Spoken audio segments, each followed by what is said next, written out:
Presentamos 24 Horas Central.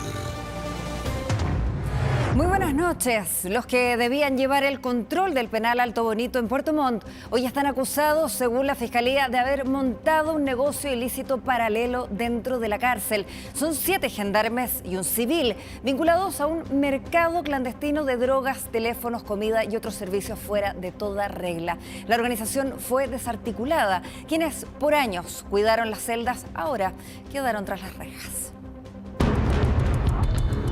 Vendían droga y comida, movían celulares y cobraban por servicios adicionales, entre los que se incluía el arriendo de baños para mantener relaciones sexuales. Se ha constatado la existencia de 2 organizaciones dedicadas a la perpetración de delitos en el complejo penitenciario Alto Bonito, módulos 41, 42, 43.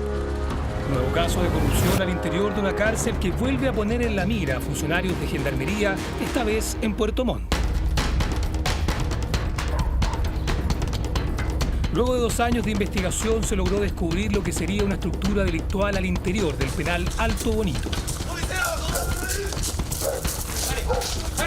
Facilitar los medios para ingresar elementos prohibidos al recinto penitenciario. Organización que levantó un mercado ilícito construido en base a la cercana relación que mantenían con reos de alta peligrosidad y sus familias, permitiendo así la circulación y comercialización de especies prohibidas, especies reglamentariamente no permitidas y especies ilícitas tales como celulares y drogas. La operación Torreón, liderada por la Unidad de Análisis Criminal de los Lagos, junto a Gendarmería y la PDI, lo seguía desde el año 2023. Luego de varias diligencias y allanamientos, se logró su desarticulación. Un civil y 7 gendarmes detenidos, entre los que hay 2 representantes del gremio. Lamentable que dentro de estos 7 funcionarios efectivamente tengamos a 2 dirigentes regionales de la ANFUP. Es importante también enviarle un mensaje a todos los funcionarios, que son la mayoría, que trabajan honestamente y hacen su labor de la manera tal que seamos un servicio penitenciario eficaz y lo que el país necesita. Los detenidos vendían platos típicos y productos de empresas que mantenían en el exterior, como huevos y sushi. Comida, alcohol, especies de lujo, fármacos, especies ilícitas, celulares y aparatos electrónicos y droga. Además, realizaban allanamientos fuera de regla para rescatar y robar dinero, droga y teléfonos a los internos. Para posteriormente realizar la venta o la entrega de la especie incautada o devolvérsela al interno a quien se le cautó dicha especie a cambio de dinero. Pagamientos y pagos se realizaban en efectivo o transferencias. Incluso utilizaron la cuenta de un menor de edad, pero eso no era todo. Permitieron que mantuvieran los internos, relaciones sexuales con sus visitas al interior de los baños en los horarios de visita. Además, se descubrió que propiciaban la operación de un grupo dedicado a realizar acciones vinculadas a otros delitos. Mediante la facilitación de teléfonos celulares para que los condenados realizaran a través de los respectivos teléfonos diversas estafas telefónicas y coordinaran lanzamientos desde el exterior al interior del centro penitenciario.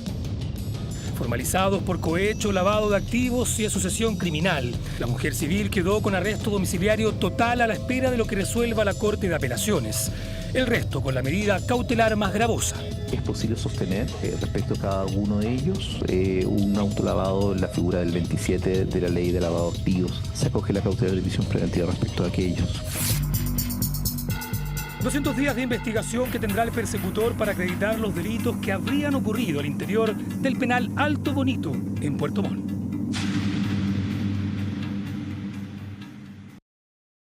...24 Horas Central. Estamos de regreso en las noticias. Como insólito y falta de respeto, así calificaron desde Noruega la decisión de María Corina Machado de entregarle la medalla del Premio Nobel de la Paz a Donald Trump, gesto que el republicano calificó como maravilloso, cuando la líder opositora se mantiene confiada en que el norteamericano liderará un proceso de transición en el país sudamericano.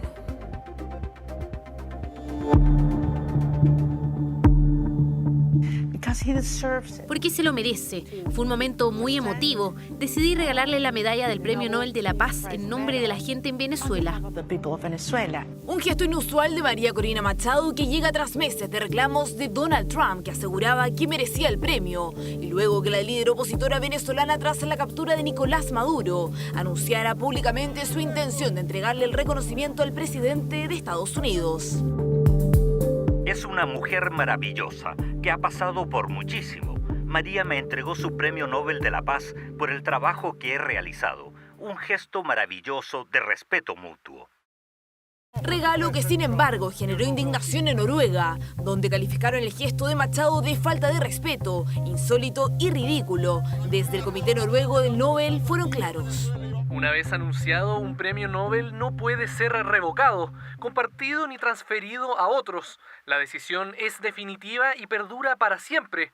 Una medalla puede cambiar de dueño, pero el título de un premio Nobel de la Paz no. Una entrega que ocurrió en medio de una reunión privada entre ambos en la Casa Blanca después de que Donald Trump se negara a considerarla para tomar el poder de Venezuela, señalando que no tiene el respeto necesario. Tengo plena confianza en que tendremos una transición ordenada. Nos encontramos en una fase compleja.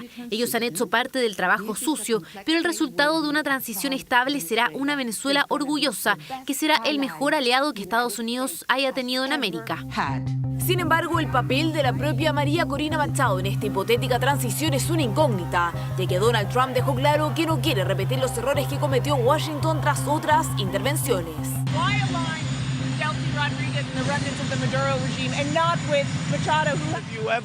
Bueno, ¿recuerdan un lugar llamado Irak? Donde despidieron a todos, a cada persona, a la policía, a los generales, a todos, y terminaron siendo ISIS. Pero la señora Delcy Rodríguez en este momento lo que está es cumpliendo órdenes. Ella no está en un acuerdo, porque al final, si algo demostró el 3 de enero, es que tenía que haber una amenaza real. El costo de quedarse en el poder tenía que ser más alto que el costo de la salida. De hecho, en las últimas horas, Delcy Rodríguez se reunió con el director de la CIA, el funcionario estadounidense de mayor rango de la administración de Donald Trump que ha visitado Venezuela. Cuando cruzaron la línea roja, atacaron, agredieron, mataron, invadieron y secuestraron al presidente Maduro y a la primera dama. Es una mancha en las relaciones entre los Estados Unidos y Venezuela. Mancha en las relaciones que parece camuflar de buena manera, logrando un diálogo fluido con la administración de Donald Trump, que ha asegurado que Venezuela está cumpliendo de buena manera con todas sus demandas. Ahora. Vamos con información del momento. Un impresionante operativo de rescate se realizó esta tarde en la playa de Algarrobo porque un velero encalló en Roquerías. Catalina Balboa nos cuenta. Cata, ¿cómo estás? Buenas noches. Hola, ¿qué tal? Una emergencia que se registró a eso de las 3 de la tarde en esta comuna es cuando testigos se dan cuenta de este encallamiento de un yate que se encontraba en el mar y que lamentablemente impacta en varias ocasiones con estas rocas. Es ahí en donde comienzan primero los mismos testigos a socorrer a estas personas, en total 3 quienes se encontraban en el lugar de difícil acceso, y es ahí en donde a través de cámaras de seguridad de la Armada que se da cuenta de este rescate, en primera instancia llegando equipos marítimos. Sin embargo, como había complejidad en esta situación, es que llega un helicóptero Naval 23 a rescatar a estas personas vía aérea, un hecho que quedó registrado en videos que se viralizaron rápidamente por parte de los mismos turistas que se encontraban en el lugar, como también de todo esta complejidad que finalmente termina con estas 3 personas sin lesiones graves, todas rescatadas con vida, y este yate que quedó totalmente destruido. Pasemos a revisar parte de las declaraciones de las autoridades, también de testigos, quienes dieron cuenta, les llamó también la atención porque por lo que dicen en primera instancia podría haber sido el viento el que ocasionó este accidente que no terminó con víctimas fatales, afortunadamente. Pasemos a revisar parte de las declaraciones. Bueno, ya en la micro vi que había un bote encallado, bajé corriendo, me subí acá a un bote del club de yate, me tiré al agua, la embarcación estaba encallada en el sector de Roquerío. Trabajo en conjunto, pudieron sacar el helicóptero, sacó a las 3 personas ilesas, dentro de lo que yo podía observar desde el agua. porque estaba un poquito choqueado. Hay un proceso de investigación que se tiene que hacer para poder determinar cuáles fueron las causas bien y si el yate se encontraba o no en regla durante su salto. Un hecho que no es primera vez que ocurre en la región de Valparaíso, ya hemos visto otros casos de encallamiento de yates, también de veleros que chocan, impactan con los requeridos y que lamentablemente terminan mal. En este caso se salvan a estas 3 personas con el rápido actuar de parte de la Armada como también de otros equipos, y este helicóptero Naval 23 que es oriundo de Santo Domingo y que llegó rápidamente hasta el lugar para rescatar a estas 3 personas, quienes por supuesto también van a ser parte de la investigación que se va a llevar a cabo de las razones del por qué habría ocurrido este accidente en Algarrobo. Nosotros vamos a estar atentos también a todo lo que vaya ocurriendo en la zona. Claro que sí, quedamos pendientes. Catalina Balboa, muchas gracias. Buenas noches. Y les recordamos, quedan solo segundos, que a las 21 horas Televisión Nacional de Chile está autorizada para transmitir programación para mayores de 18 años. El testigo clave que fue golpeado está con resguardo policial mientras continúa la búsqueda del cuerpo de Julia Chuñil. El principal sospechoso quedó en prisión preventiva y los otros 2 hermanos en la cárcel de Valdivia, a la espera que la Corte de Apelaciones decida su situación. Un contexto de extrema violencia, así catalogó la fiscal el entorno de esta familia. A continuación, los 4 testimonios claves del Ministerio Público. A fines de 2025, la fiscal dice que supo que junto a Julia Chuñil había una segunda víctima, aquel 8 de noviembre de 2024, un adulto mayor de 90 años al que Julia cuidaba. Supo también la fiscal que a él, Javier Troncoso Chuñil, lo agredió con un cuchillo y le quiso quitar su pensión.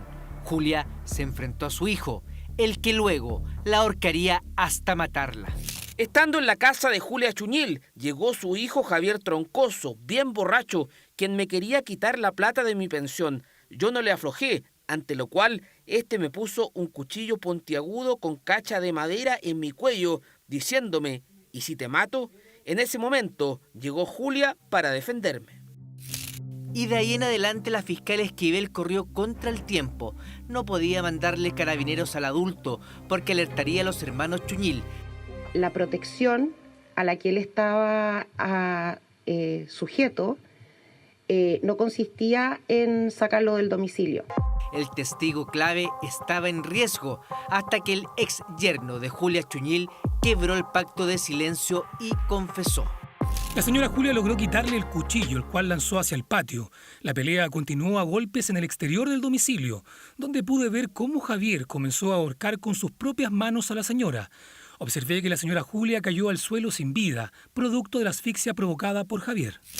Estas declaraciones fueron analizadas por informe especial. Muestran una extrema violencia que, según los persecutores, los hijos de Julia Chuñil ejercían sobre ambos adultos mayores. Sufro mucha violencia física y psicológica por parte de Javier Troncoso. Es por ello que me gustaría abandonar ese lugar. Yo me mantengo ahí solo porque aún deben estar mis animales en la toma. La misma comunera habría pedido en su iglesia que oraran por su integridad física. Con 4 testimonios claves, la fiscal Esquivel y su equipo pudo levantar la tesis del crimen. Otra testigo protegida da un relato clave y refleja cómo Julia Chuñil trató de defender al adulto mayor de un hijo que estaba borracho, violento y descontrolado. La señora Julia intentó defenderlo y me pidió que fuera a la pieza, desde donde pude escuchar numerosos gritos y ruidos atribuibles a una pelea. Y luego de 3 días de formalización de alegatos y contraargumentos, el titular del Juzgado de Garantía de los Lagos decretó prisión preventiva para Javier Omar Troncoso Chuñil, quien habría matado a su madre Julia. Arresto domiciliario total para Janet Troncoso Chuñil y Pablo San Martín Chuñil, presentes aquella noche, quienes no solo no habrían impedido la estrangulación, sino que habrían ayudado a ocultar el cuerpo. Pude ver que Javier Troncoso Chuñil junto a su hermano Pablo San Martín Chuñil se dirigieron caminando hacia el ingreso de la casa, donde Javier la tomaba a la Julia de los brazos y Pablo la tomaba desde las piernas. No pude ver finalmente dónde ocultaron el cuerpo. También el juez estuvo de acuerdo y dio por establecido la existencia del delito de inhumación ilegal. El delito de homicidio no requiere tener el cadáver de la víctima como un requisito para poder acreditarlo. Ambos están en la cárcel de Valdivia en tránsito, mientras la Corte de Apelaciones verá la apelación de la fiscal. El ex yerno desde el jueves está con arresto domiciliario nocturno, a metros de donde, según la fiscal, Javier Troncoso Chuñil mató a su madre y en compañía de sus hermanos Janet y Pablo la habrían quemado. No, la verdad que no asumimos la participación de Javier. Lo que pasa es que la resolución dice que es más grave lo que a él se le acusa y por eso queda en prisión preventiva. Respecto de los demás, no se prueba su participación y eso fue claro en la descripción, en su resolución el juez. El adulto mayor, la segunda víctima, fue encontrado el jueves golpeado y con signos de desnutrición. ¿El testigo de 90 años tenía protección policial? No. Él está con protección desde que supimos que es víctima. La fiscal llegó en helicóptero a Mafil para ver los avances en terreno. Se buscan los restos de Julia Chuñil en el campo cerca de su casa y hasta en una fosa. Un caso complejo y violento que ha remecido a todo un país.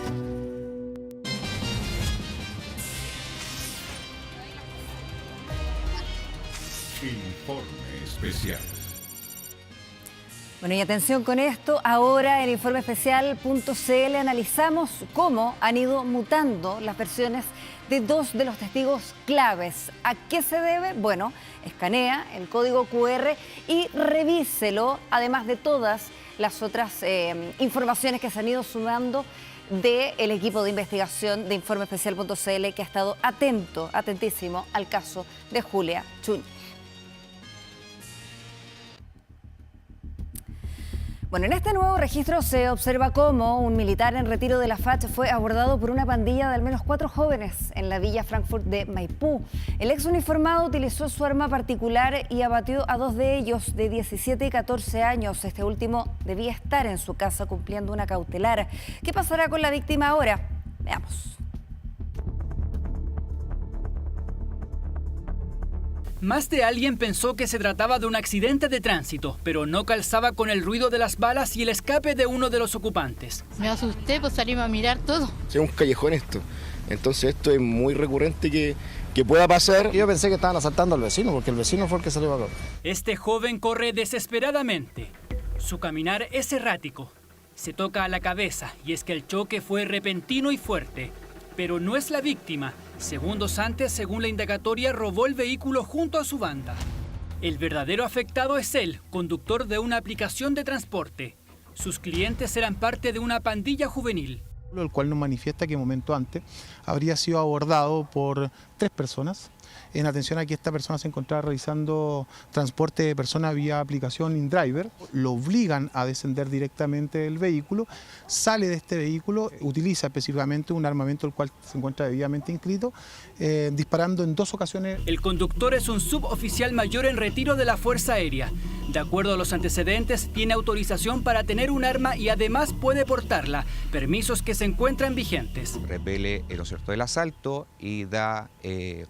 Él, obviamente, utilizando su arma de fuego, da muerte a los 2 ocupantes o a los 2 imputados del hecho ilícito. Ellos conducen el vehículo y colisionan en el lugar. El uniformado en retiro camina con el arma desenfundada.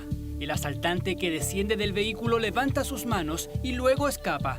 La víctima, sin bajar el armamento, comienza a mirar hacia el interior. Tenía preparación, pues se notaba porque una persona que no tiene preparación no actúa de esa manera. Él se quedó ahí al lado nomás y estaba súper tranquilo. Se ganó al lado del auto que le iba ahí a esperarnos a que llegara a Carabineros. Yo no justifico que hayan matado a una persona, pero sí, como la delincuencia así como está, yo creo que la gente está reaccionando de esa manera.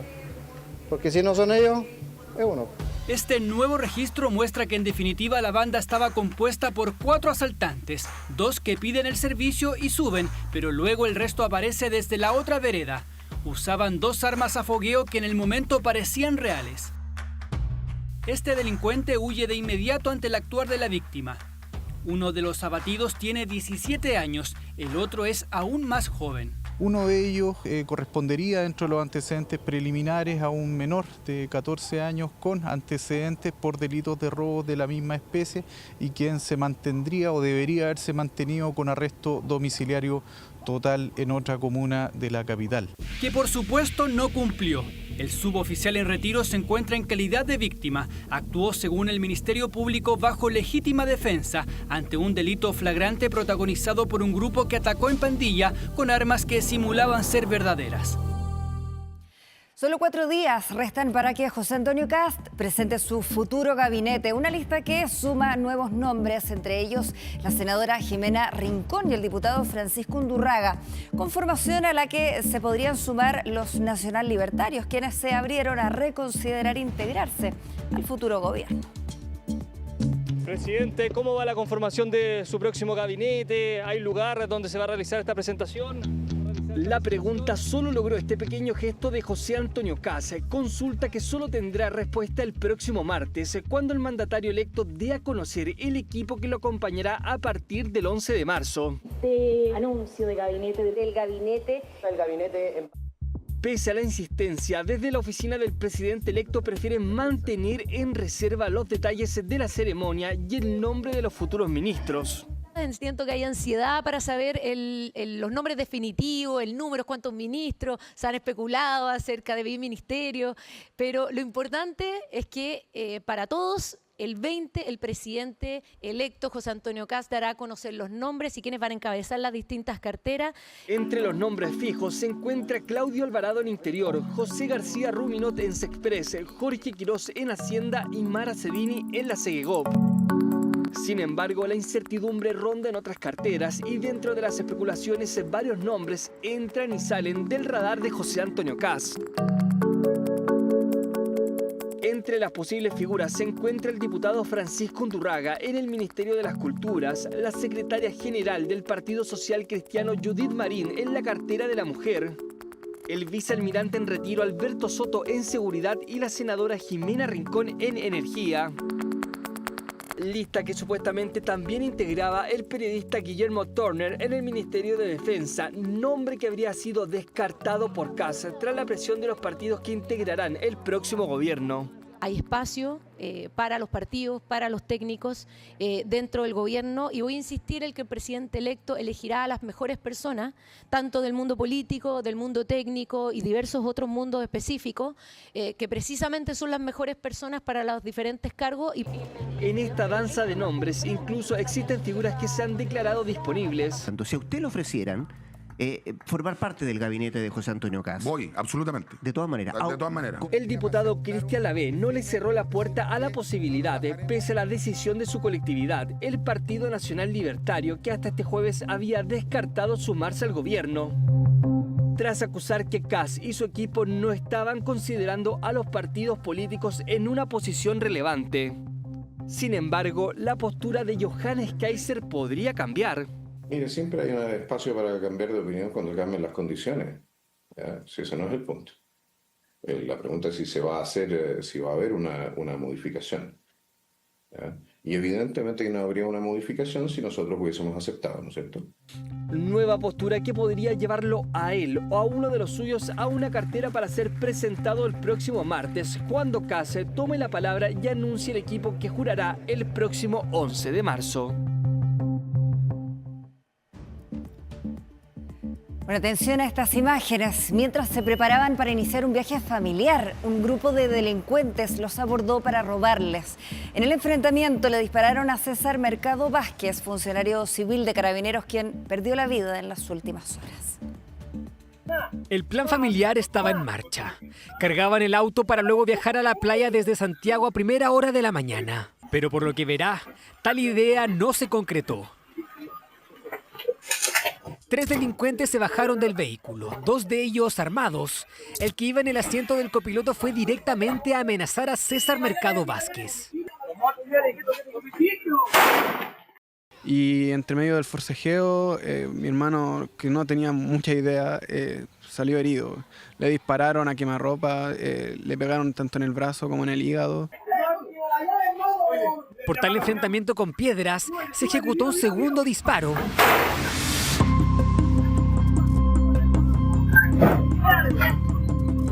Hiriendo al vecino que había prestado su camioneta para el viaje familiar.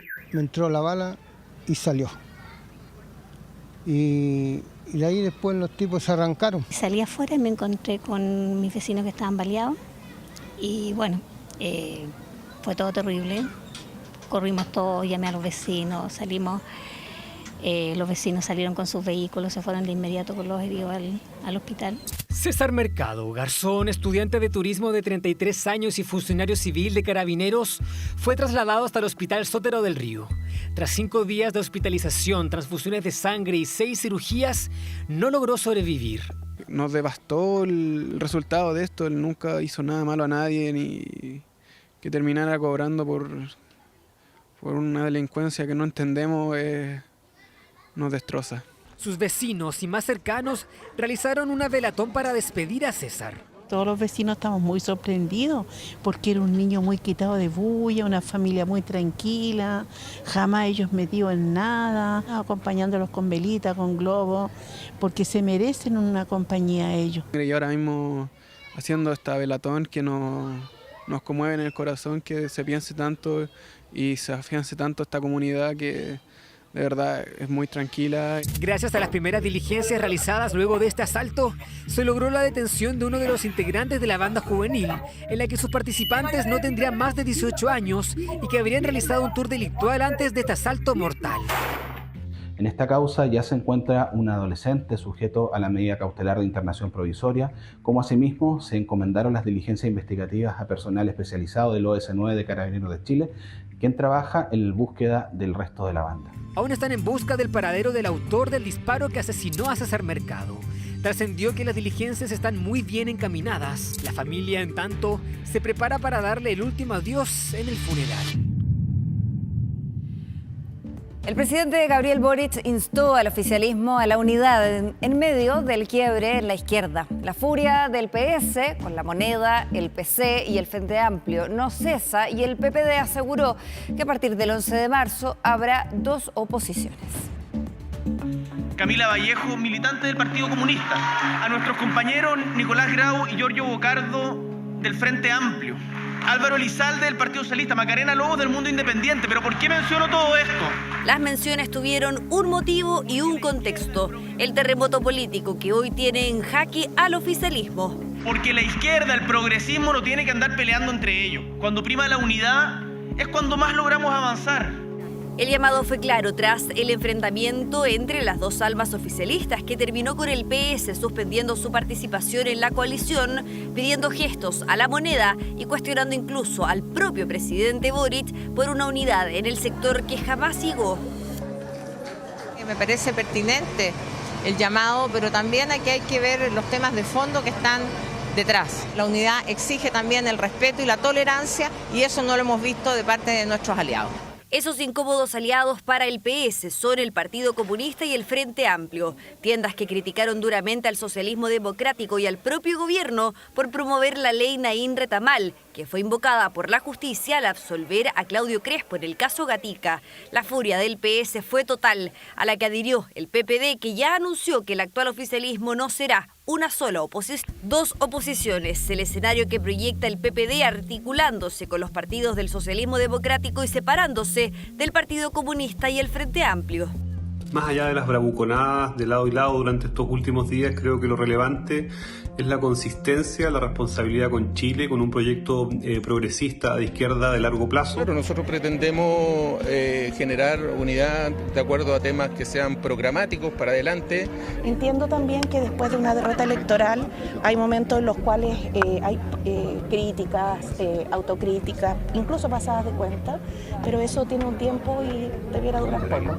Una división de la futura oposición que podría tener efectos insospechados.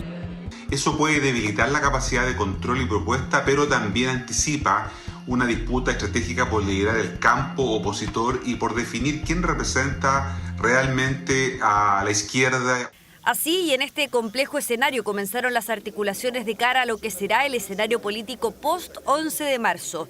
Esto porque aseguran que el llamado del presidente llegó tarde. El llamado a la unidad del presidente Boric es razonable que lo haga, pero es tardío. Y además no basta proclamar la unidad, tiene que ejercerse desde el liderazgo. Pero la unidad se construye no solamente desde llamados del presidente, se construye con trabajo conjunto, se construye con lealtad. Mientras hoy el presidente abordó la crisis oficialista, en los días previos el mandatario levantó polémica por los dichos que apuntaron al caso que provocó el quiebre oficialista. debe haber justicia. Y que si se establece que una persona le quitó los ojos a otra, no puede haber impunidad. El cuestionamiento del mandatario a la resolución de un tribunal provocó que la Asociación Nacional de Magistrados alzara la voz y manifestara su preocupación. Aseguraron que los dichos son graves, ya que la justicia, dicen, no constituye una noción subjetiva ni una valoración política, sino el resultado del funcionamiento de la Constitución y la ley. Ahora. 3 días desaparecido estuvo un turista polaco cuyo rastro se perdió a más de 4.000 metros de altura en el Valle del Elqui. Tras su milagroso rescate, habló en exclusiva con 24 horas. Stephanie Rojas nos cuenta. Stephanie, ¿qué tal?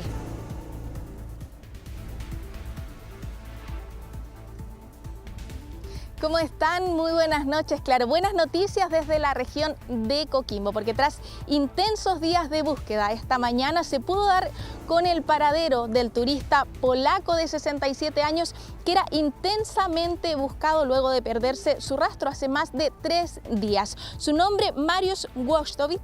Él tiene, como les decía, 67 años, pero tiene bastante experiencia en montañismo y trekking y por lo tanto decidió subir el cerro Quebrada Seca ubicado en el Valle de Elqui junto a un amigo que también de la misma nacionalidad y también de la misma edad. Son más de 4.400 metros de altura. Ellos iniciaron esta caminata el día domingo 11 de enero y debían regresar el 14 de enero y al no hacerlo se dieron cuenta desde las autoridades, el personal policial inició esta búsqueda y justamente llegaron a la altura de los 3.000 metros, encontraron el campamento donde estaba solo uno de ellos, se hizo la denuncia por presunta desgracia por esta otra persona, pero sin embargo el día de hoy, en horas de la mañana, como les comentaba, unos vecinos de la ruta CH41 dieron aviso que lo habían visto, llegó personal policial y pudieron finalmente dar con su paradero, que él se encuentra